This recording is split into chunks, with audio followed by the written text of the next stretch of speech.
All right, so hey, welcome everyone to the third night of the annual AHAI Leadership Conference.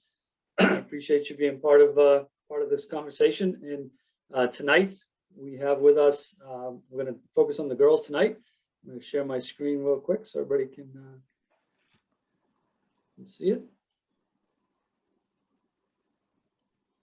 All right, can you see that, Anita? Yeah, thank you. Great. So, so tonight we're going to have Anita Lichterman, who is the AHAI Girls Committee Chair. She's going to drive the conversation here for the next hour or so and keep it interactive, have some fun, and I look forward to the conversation. Anita, all yours. Okay. You know what, Jim? Oh, you know what? I can just bring up the participants on the side. That's fine. Yep. Okay. Hi, for those of you, I'm sure everybody on this call already knows who I am, but I'm Anita Lichterman. Girls Committee Chair. I was just re-elected again for a second term on the AHAI board. So again, thank you for your support and belief that I can continue with what I'm doing for another 3 years. I'm gonna go through some things, but I'm also going to put you on the hot seat like I usually do with my committee members. And I'm gonna pick on people to answer questions. And I'll be very upfront with all of you. I don't ask questions that warrant a yes or no answer. You have to actually give me a legitimate answer, because to me it helps to prove a point of the importance of different issues. So Jim, can we go to the first slide, please? Okay. So you can see who's on the girls committee. Their names are on there, and we are going to be adding 2 additional volunteers in our July meeting, and those names will then get published on the AHAI website. We do a lot of work together, but then I also do a lot of talking to the girls community, or I have Ned or Lori or Nick or somebody else reach out. You can see our mission statement on there, and everything that we have tried to do over the last 3 years has been geared towards this mission statement, because it is not about coaches, not about organizations, not about families. It is all about the girls that are playing hockey in Illinois. Next slide, please. Okay, as most of you are aware, we had a couple, the North Shore Warhawks, the Central Illinois Girls Hockey Association.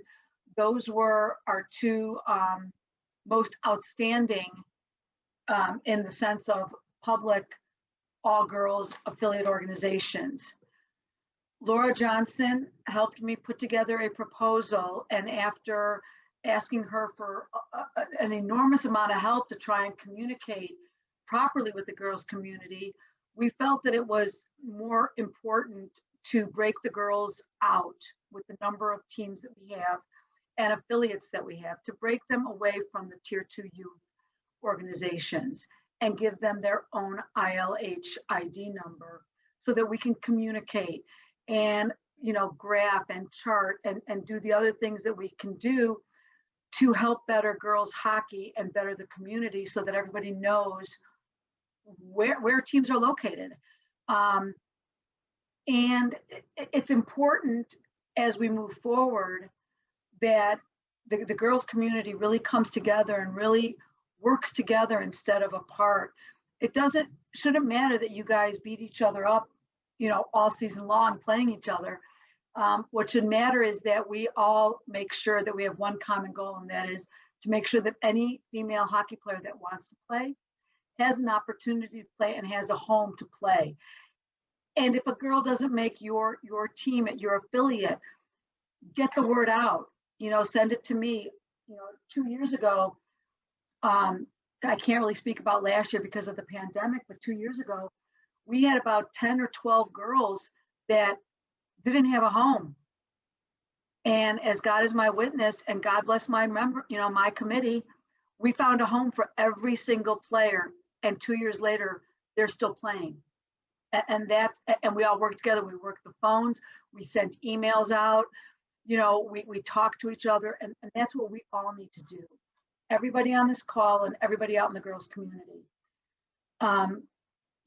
Please understand now that if you are associated with a tier 2 youth organization and your tier 2 youth organization does not have any girls teams, at this point, you will be required to create a new affiliate and follow the process, the application process, which you can not only find, I believe it is now in Article 3,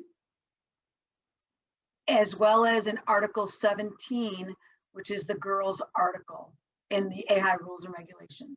Next slide, please. Okay, critical rules. For those of you that get the girls snapshot, this was the first article about the 2 choice and the player movement revised rule. Now I'm going to start picking on people. I'm going to go to, let's see, who do I want to call on first? Kelly at St. Jude. How do you counsel your families regarding the 2 choice rule? We've had pretty open communication with them. I mean, we send out our communication a few weeks ago just to kind of see what everybody's plans are for the fall, and those that are looking to go different places, that's when those conversations come up, just to make sure that they have choices available to them and what their options are. Good, good. Mike Vasilovich, how do the Warhawks handle communicating the 2 choice rule and what it means, what the ramifications are to the families? We basically did the same thing. Ryan, our new president, got the word out. We're still going through some of it, hashing it out. Obviously, that doesn't apply to the 16s and 19s, so it's mostly our younger kids. But yeah, we're kind of following the same format that the St. Jude people did, and waiting to hear back on who's coming back and who's going somewhere else. Okay, great. I'm glad to hear that. But you brought up an interesting point. It doesn't really apply to the 16s and 19s. Please make sure that you reread. The 16s and 19s may, it's not an automatic, they may receive a 3rd choice substitution. So that all of you are very aware, the 16 and 19 age group will still be required to apply for a choice substitution if they're looking to go to a 3rd organization. Okay, there's no guarantee that they will automatically get it like on the youth side. It's very important. It's also very important that everybody on this call gets the word out and communicates to your families. This is year 3 for the girls' 2 choice the girls' 2 choice rule. And with this being year 3, that means that anybody who has already used 2 choices will be required to request a choice substitution. The application will be the exact same as on the youth side. It will open up on July 15th on the AHAI website. However, there will be an extra tab that will say girls. In order for me to see it in a timely manner, the parents must click the girls tab. If you click youth, it's going to go to Greg Chudikoff, Tier 2 youth chair, and he would have to filter through all the choice substitution requests he receives and then get it over to me. We don't want these to be delayed, as we want to be able to review and react as quickly as possible. So please make sure that all of your board members. That brings me to another point. Melissa Surratt, over at the Hawks, how many of your board members actually know the AHAI rules? I mean, I hope all of them. Okay, let me ask you a follow-up question. But what do you mean specifically? Like we'll go over, a lot of our board members are not necessarily on this call, but like we're on the calls yesterday and the day before, as far as like, you know, the rule changes with off ice and things like that. Is that what you mean? Yeah, I mean, and then my follow-up question is, how many of your team managers actually carry a copy of the USA Hockey rules with them for all practices, games, you know, anytime there's a team function?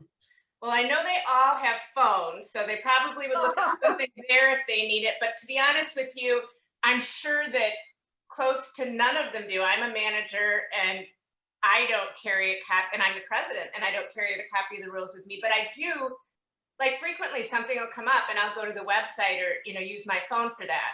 And that's fine. My point in asking these questions is, it's going to come up in the next slide or the slide thereafter, and I'll show you why I'm asking these questions.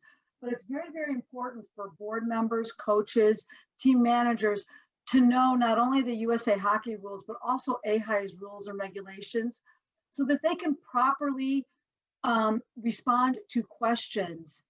And if they can't respond to a question, then it's really important that your families know exactly who they can reach out to, not only on your board of your organization, but the AHAI board and committees as well. And you know what, I would even argue that who they can contact might be more important, because a lot of times the best intended managers put us in situations giving out misinformation that they think is correct. You know what I mean? Very, very much agreed, Melissa, and thank you for that. And that is a lot of what I'm trying to share with this group. Yeah. It's really, you don't want somebody giving out misinformation because either they didn't know or it's the way they thought the rule was understood. Like, I'll be honest with you, I'll give you a great example. When I was a registrar at Hoffman for 10 years, if I had a question about anything registration or rostering, I would be emailing Laura. She was on speed dial on my phone. Laura Johnson, for anybody, is the greatest tool for you to use, and especially for your team managers, because they're the ones that are in the thick of all the registration for your coaches, for your players, and nobody else should be answering those questions. I think as board members, not only myself on AHAI, but yourselves on your respective boards, should put together a list to hand out to all of your team managers of who to contact and for what. Meaning, if it's a girls question, have them contact me. You know, if it's a youth question, have them contact Greg or Carrie, and so on down the line. Because then your families are not getting confused, because your families are looking up to you for leadership, guidance, knowledge. And if you give them misinformation, you know, that starts trickling down, and people start getting uncomfortable where they're at. And sometimes that has a reason why parents, you know, take their players, and I'm not talking just on the girls' side, but they take their players and they up and they move. So thank you, Melissa, for a more detailed insight as to what you do over at the Hawks. I appreciate that. Okay, thanks. The player movement rule, we have modified it to be more restrictive. The reason for this is not to penalize anybody, but what it's actually doing is it's helping to stop the movement or stop, you know, a family from saying, hey, you know what, we're going to move over to ABC organization, and then talking to parents of their friends and saying, yeah, why don't we all just move together? If you're having big groups of people that are looking to move or trying to move from one organization to another, that should be throwing up a red flag right away.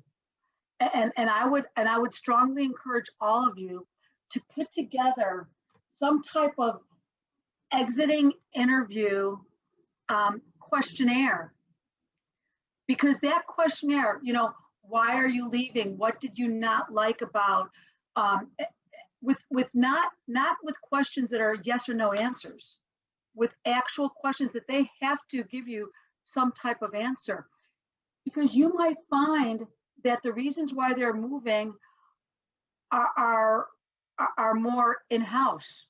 Maybe they didn't like the ice slots that their team was given because they had those ice slots last year.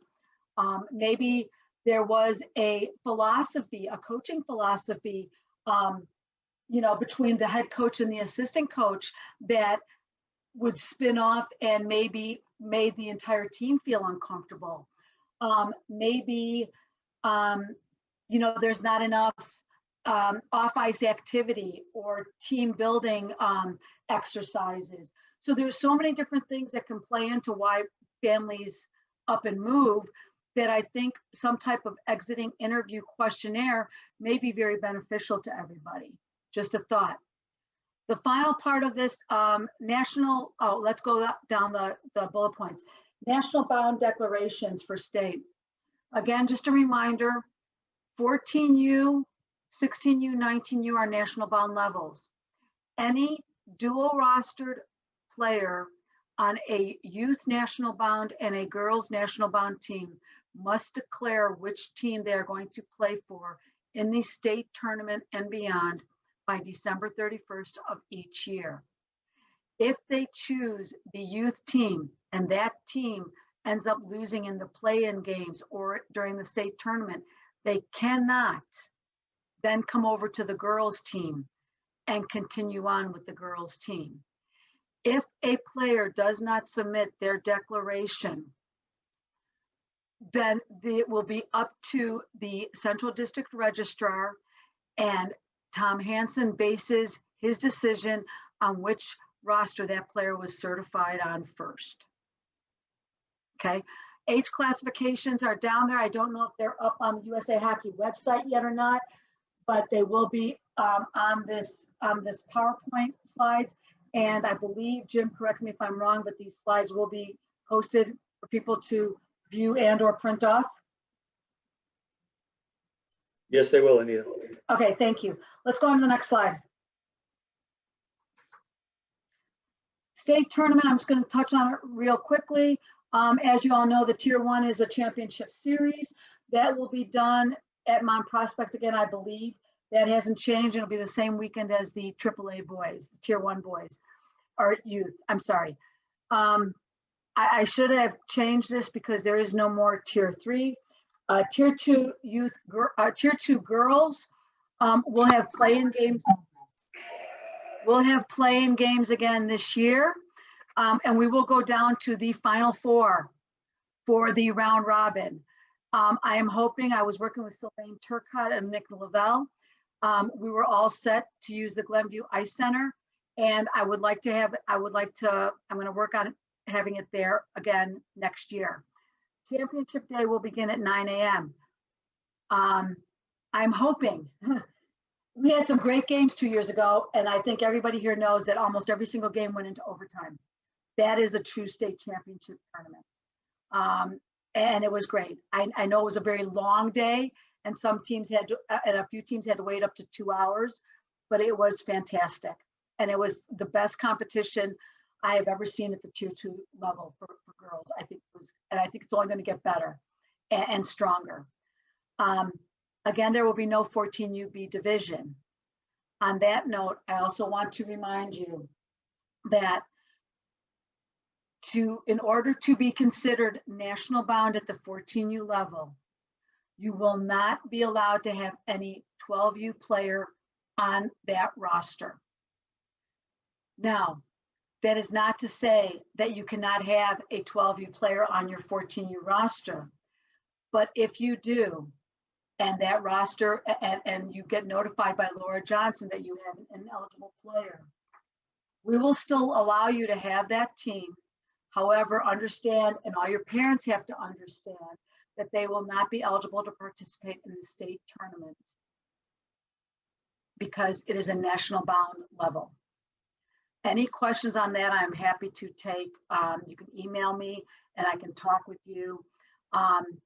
You know, USA Hockey did approve an exception for this past year because of the pandemic, And because there were so many states that playing games was so sporadic that teams were looking to just get players on the ice. So they did.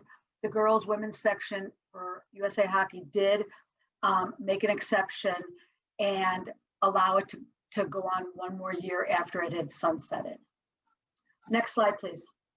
Oh, girls high school. I'm sorry, I forgot about girls high school.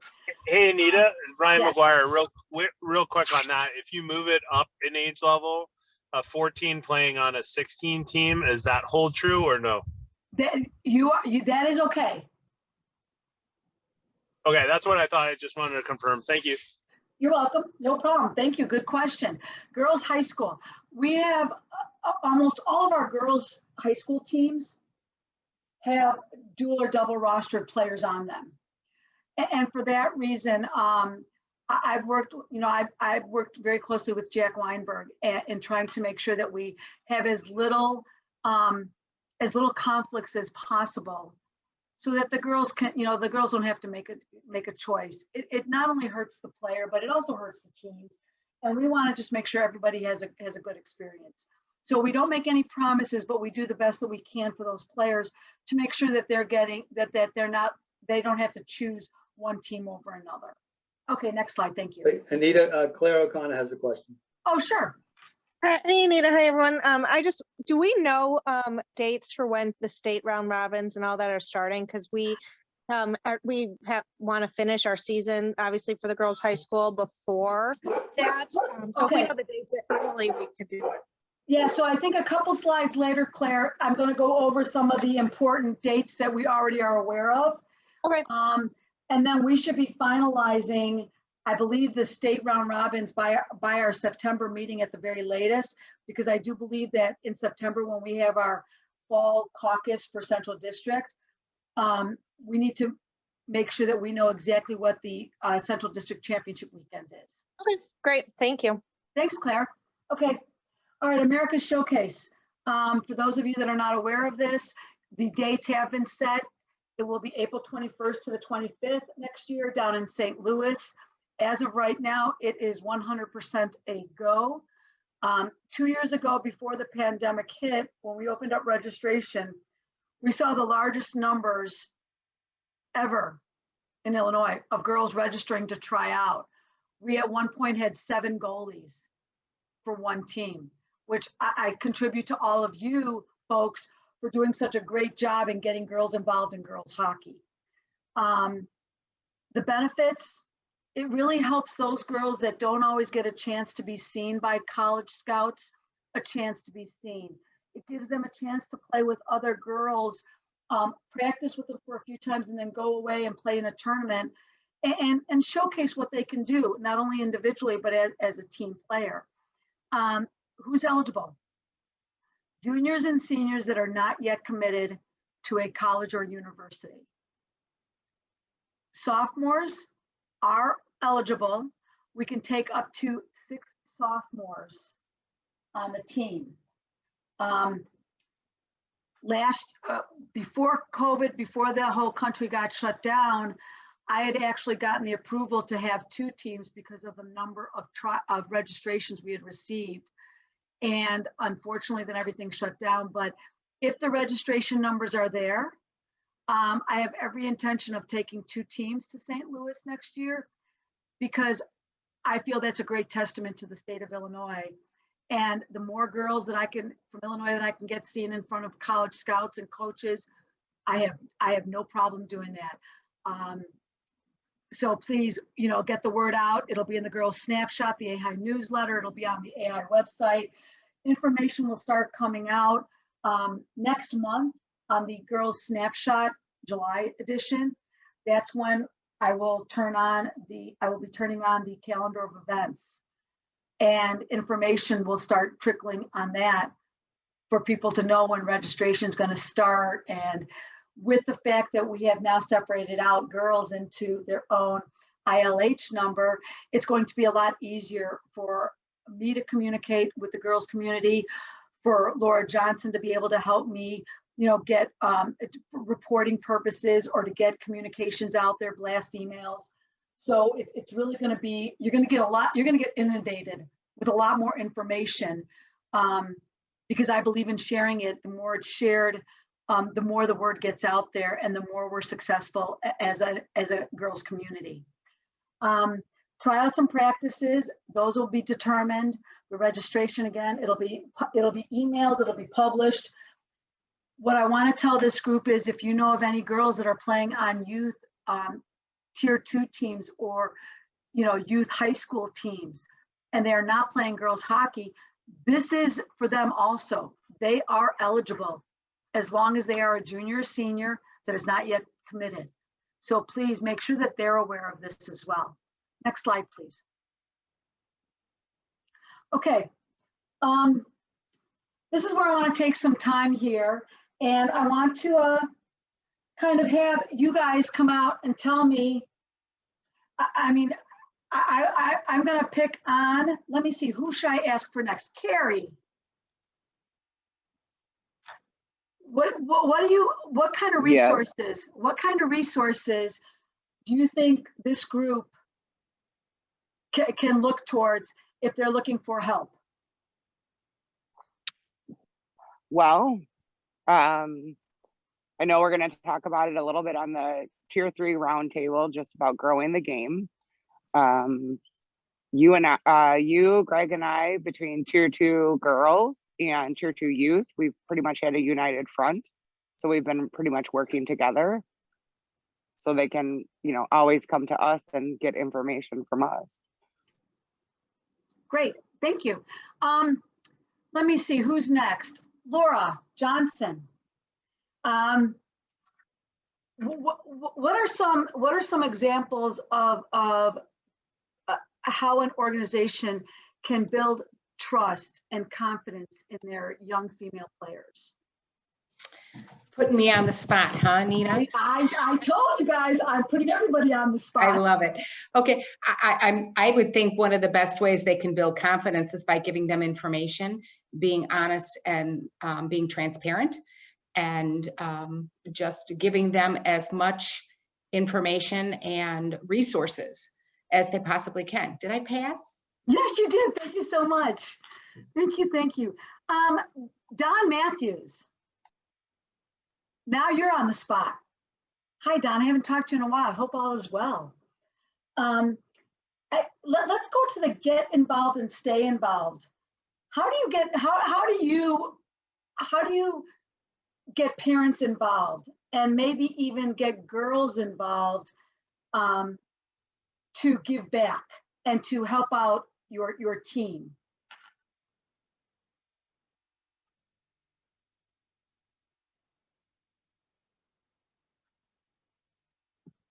Don, are you there?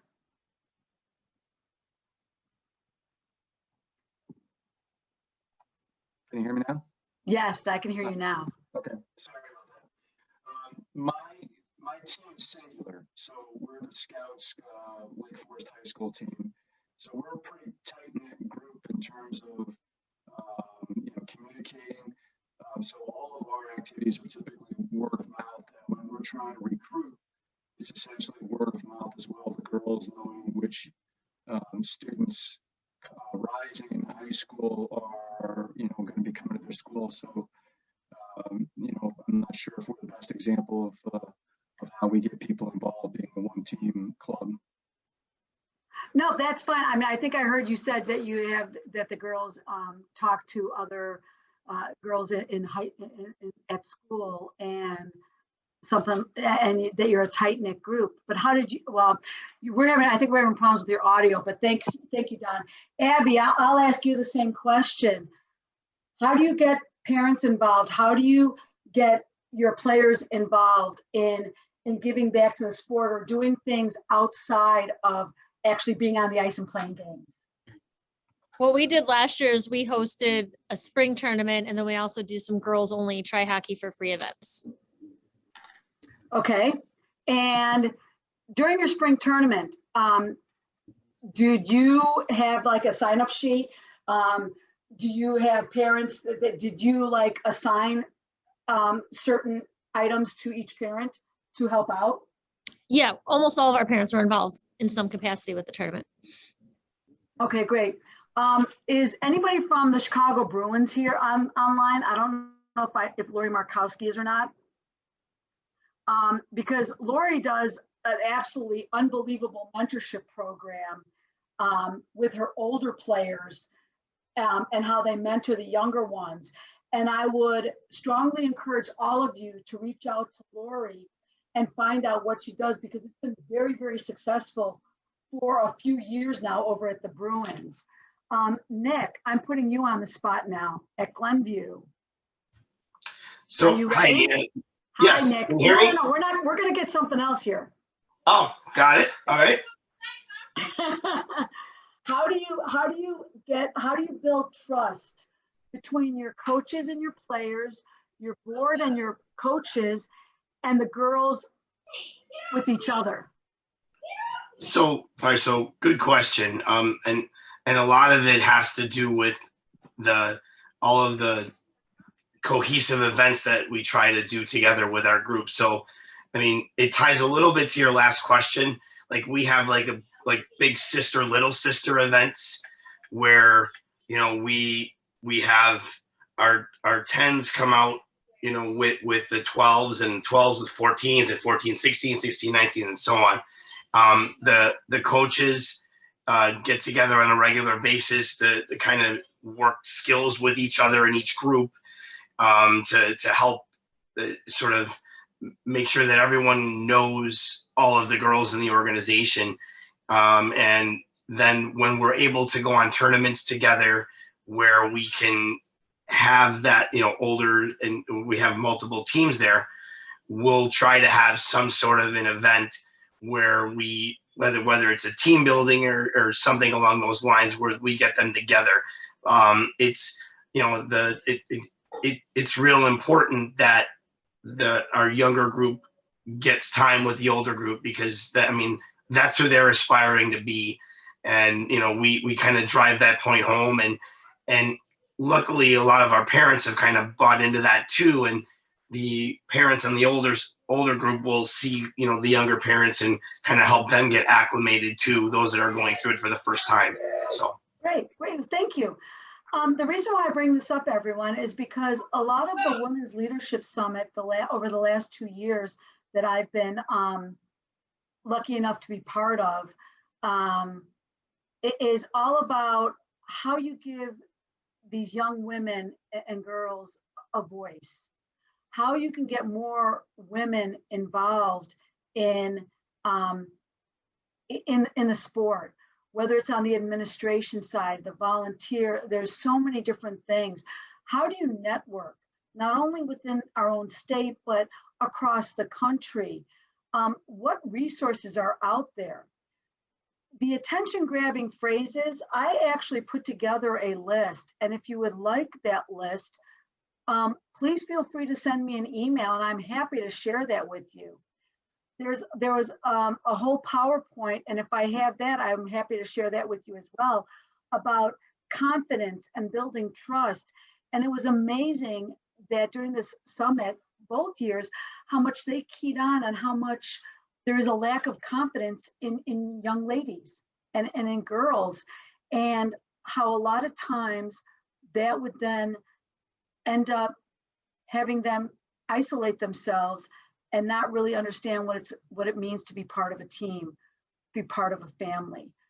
So I threw this slide in here, and I asked these pointed questions to show you that there's different things that different organizations do. And I think you guys it would be to everyone's benefit here to start networking with each other, and, you know, tap into Nick and what he's doing, tap into Lori and what she's doing. And you may just find that you may tweak it a little, but it's going to work. And all of a sudden, you may have these girls start talking to their friends that don't play hockey. And when they hear what a great time they're having in the second family that they have, you're going to start seeing new players coming out wanting to give it a shot or hang out, or maybe ask, one of the families of one of your players, hey, can I come with you to the tournament? I mean, it's happened before, and I have no doubt it'll happen again. Next slide, please, Jen. Anita, could I just add one thing? I can't find the Sure. button to raise my hand, but our girls director isn't here, but you were talking about things that you can do like out off the ice.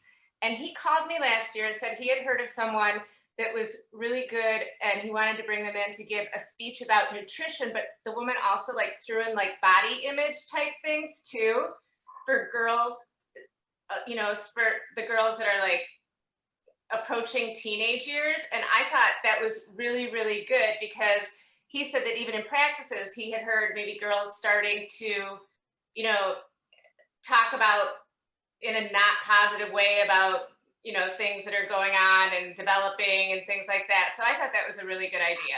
I think that's absolutely phenomenal. And again, and that goes right into this slide about how we, you know, how do we get more girls involved, you know, and especially the second bullet point when I'm talking about educating our families.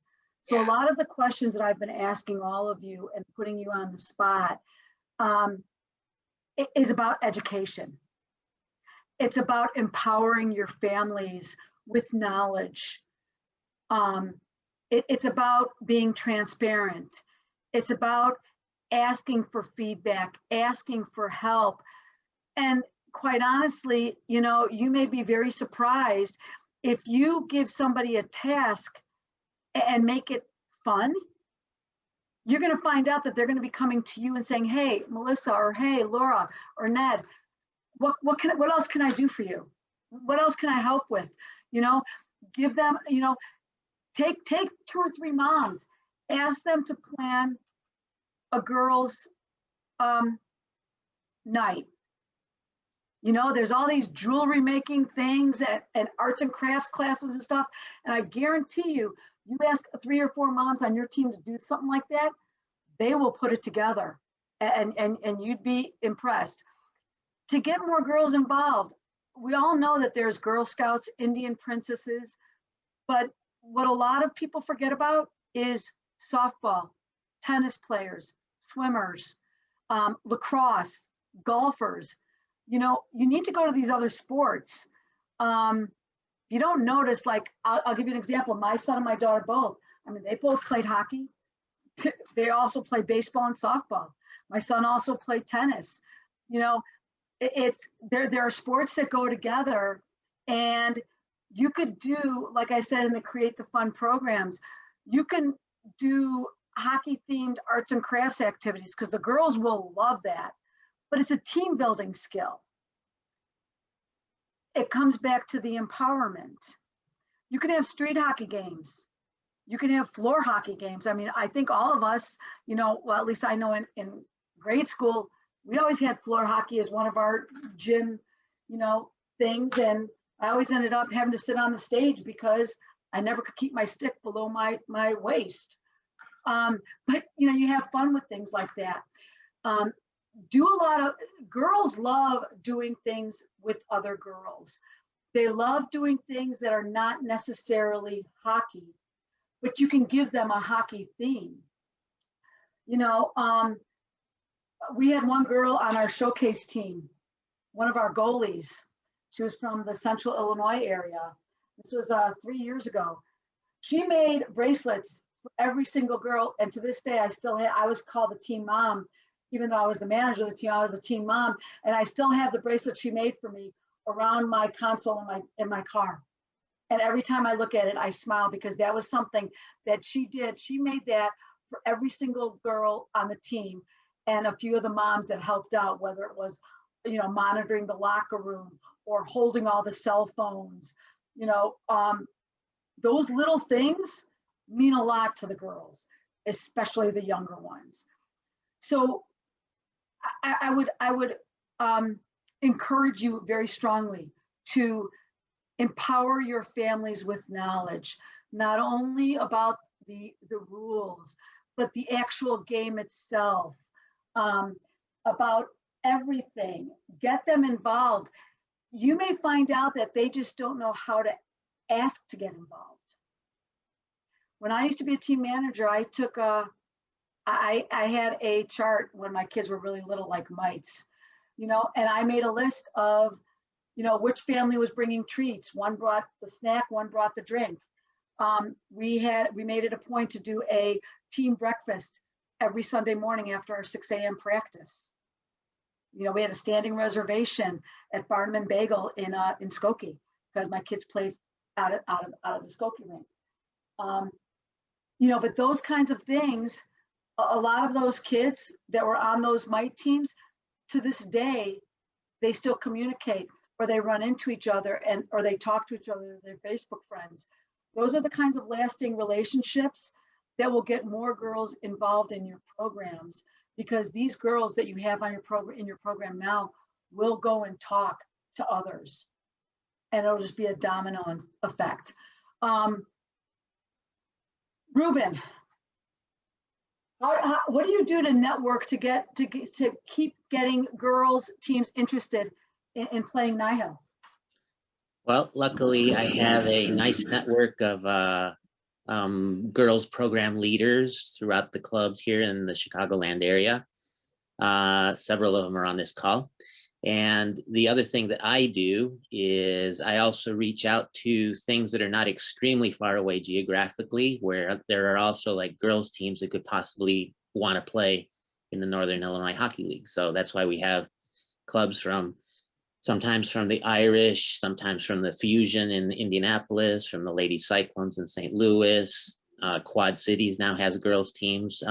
So you know, like we're kind of like, we go a little bit broader because there's not the density of girls teams in Chicago as there are on the boys or youth side. Good. So, but you said you used the word network. Yeah. So you're constantly networking, you're constantly communicating with people. Yeah, like we have a good dialogue. Like there's probably not a week that goes by where somebody from some club is not getting a hold of me for, you know, some advice or some question. And like you were saying before, Anita, there's occasions where I'm not equipped to answer that because maybe it's not a Nihil rule, it's a AHAI rule, right? So sometimes I go to you, sometimes I go to Laura for like backup or support. So I make sure that we know that we're telling them the correct information. Good. I'm glad to hear that. Thank you, Ruben.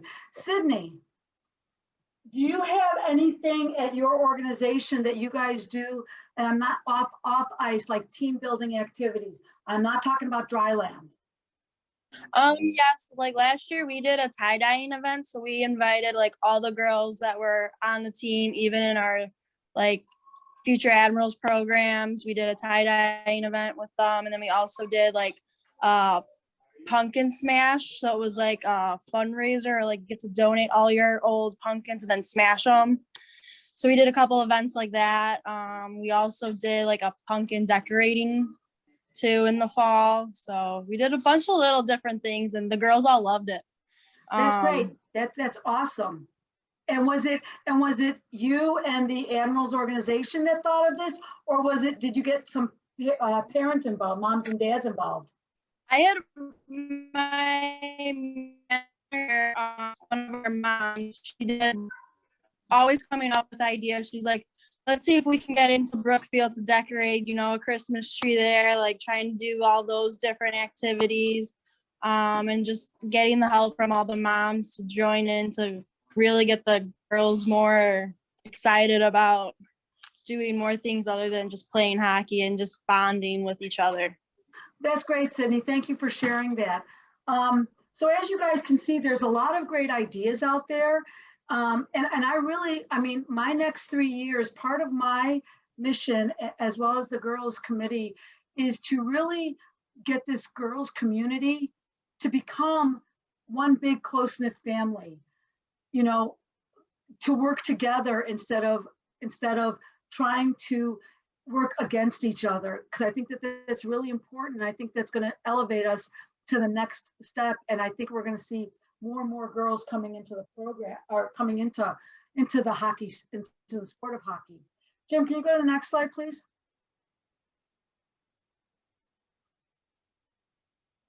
Jim. Thank you.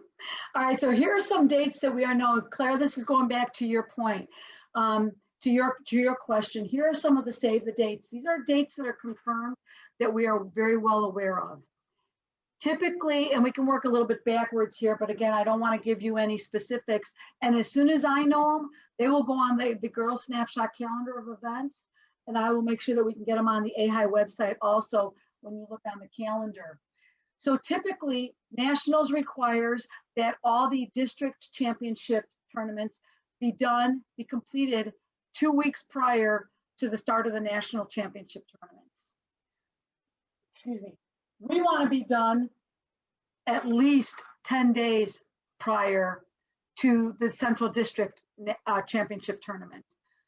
I would say at this point, Claire, you should think about having playoffs starting sometime mid to end of February.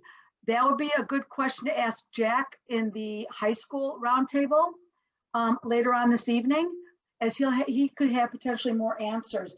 I believe the Tier 2 round robin will probably be sometime around the last weekend in February. But again, I don't want to give you any specific dates until we know them for sure. I just don't think that would be fair to anybody. Play-in games will be like they were 2 years ago.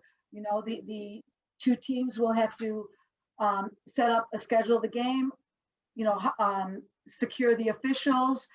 And again, all that will be spelled out in the information and the invite and the registration as it comes out as we get, you know, towards the end of the year. At this time, does anybody have any questions?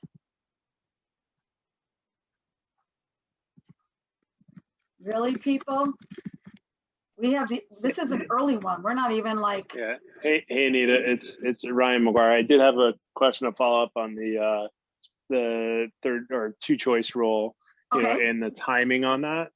Just because it's new to me and maybe it's new to others, but a person submitting for an exception of a third choice, do they have to name the program that they're asking for the choice of?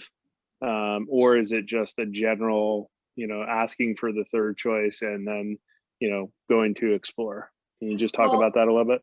Yeah, well, typically they should, they're going to have to make sure that they have kept good records of the initial organizations that they have played for, the 2 ones. They should be announcing which team or which organization they're going to be going to, they're requesting their third choice for. Because remember, the 2 choice rule goes hand in hand with the coaches movement and the player movement rules. So the only way that we could do a thorough research on is to know exactly where they're looking to go.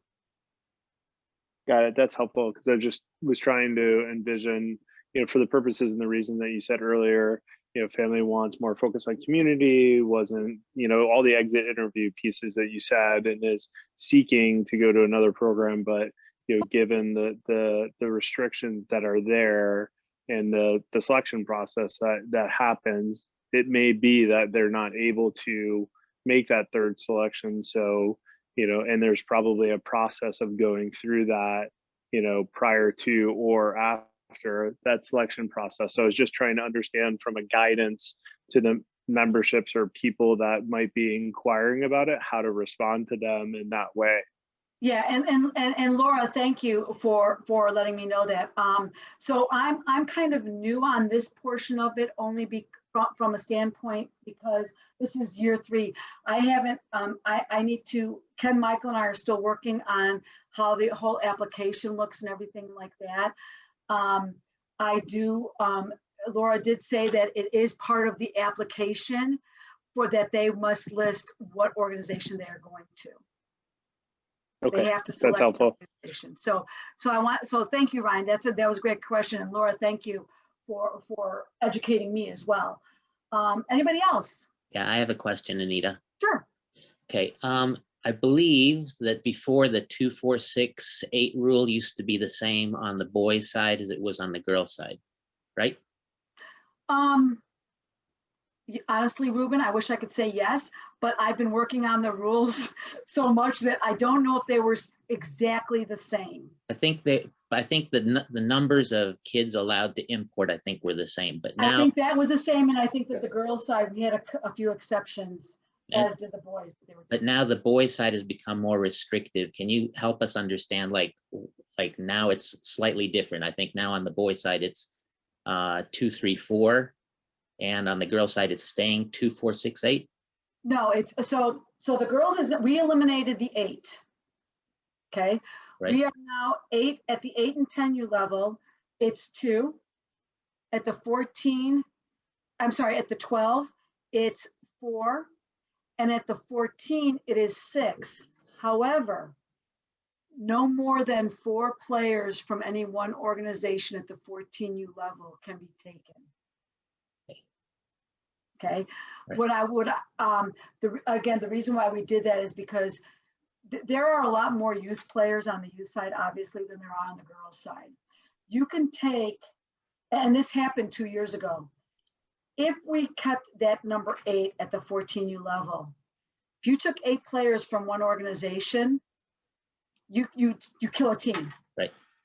Where a youth team may have 17, 18 players on a roster, on a girls' roster, you're usually around 15, 14, you know? So if you take 8, that kills a team. Mm-hmm. And then what happens to those girls that are left over? So we felt that it was more important to slowly modify it so that people get used to it and understand the reasoning behind it. And that's when I went back to why I suggest doing an exiting interview questionnaire. Find out the real reason why families are leaving your organization, or by the same token, do an entering interview questionnaire. Why does a family want to come to your organization? Is it because it's closer? Is it because the fees are structured better? Is it because the ice slots are more convenient for them because they have multiple kids playing in multiple sports?